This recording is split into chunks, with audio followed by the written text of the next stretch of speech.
Canım mısın sen, benim misin, her şeyim misin sen? Ben burada piştim be. Klima falan da yok galiba.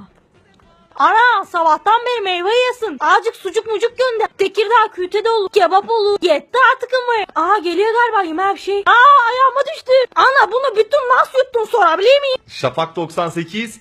Kaç kişiyiz gençler? 3 mü? Ulan anne, ulan baba, bir tane daha yapamadınız ha. Şurada okey bata ihale falan çevirdik ya, sıkılıyoruz. Şimdi işin yoksa çık buradan. Popona tekme ye. Büyü. Evlen. Çıkmayacağım ben. Milyonlarca kişi işinden neden ben baba? Yanakay.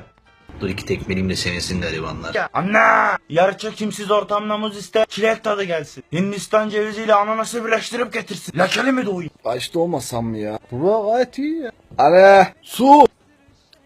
Sağ ol mam. Da şimdi çıkacağım. Okulu var, sınavı var, ağlaması var, KDV'si var, ÖTV. Ben çıkmıyorum. Lan abi! Koridor sıkıştı.